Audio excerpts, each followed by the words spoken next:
It's an overview of Midterm 1, and so here, let's go. Question number 1 is from Chapter 1. Explain in detail the rise of globalization. And here I've given you pages to review, so please make sure that you do that. That's where the information I'm looking for can be found. Discuss the 4 types of capital and explain how educational opportunities are inextricably linked to each of these forms of capital. Again, I've given you pages here. Go back, review this, see what those 4 types of capital are, and how sociologists argue these are linked to the kinds of educational opportunities children get. Analyze your life and discuss how these forms of capital have played a role in your life. So this is a personal question. This should be in the first person narrative. I want you to think about how those 4 types of capital have been a part of your life. Maybe they have helped you tremendously. Maybe you lack some of these forms of capital. Analyze that and explain to me how these forms of capital have played a role in your life. If they haven't, tell me why they haven't. Have any of these forms of capital impacted your education? Okay, so again, looking for a first person narrative here. I want you to apply these concepts to your life and explain to me your analysis. That's Chapter 1. Chapter 2, Question 2, discuss social stratification as explained by the Davis-Moore theory of structural functionalism. Again, you see some pages there.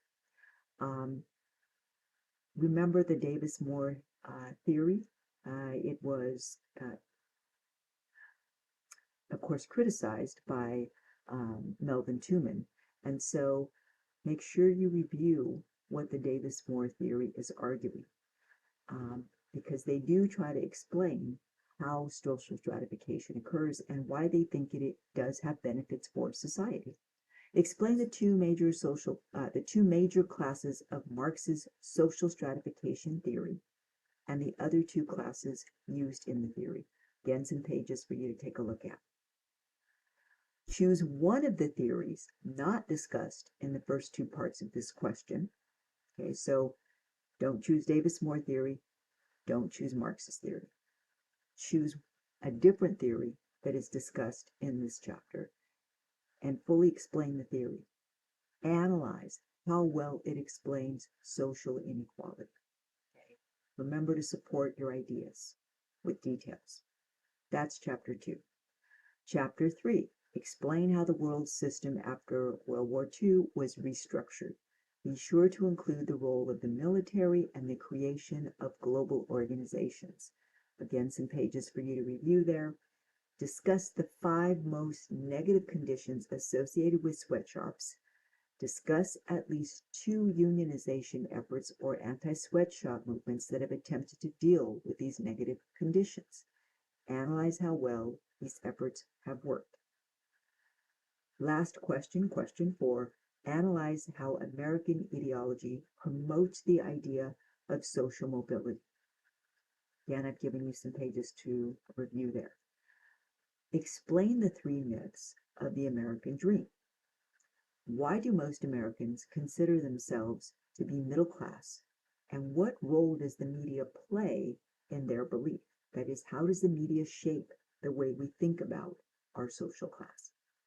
Finally, choose one of the regulatory agencies discussed in the text, explain its function, and analyze how well this agency does its job. Okay, again, that last part is your ideas. What do you think? How well does that agency that you discussed do its job? I will give you one tip here, and there are several of you taking this course who have taken courses with me before. I strongly recommend that you not only review the pages that I explicitly point you to, but also that you outline. Make at least an outline for each question so that when you log in to take the test, you have a rough idea of what you would say for each question. Some students, though, do go further. Some students answer each question in full, and then, when they're ready, they log in, start the test, see which 2 questions they are assigned, and then they copy and paste their full answer into the submission box for each question and hit submit. Now, this is not cheating. Of course it's not. They've done the work. They've answered every single question fully. They're just trying to ensure that they get an A. And typically, students who do this do get an A, not only on the test, but in the course in general.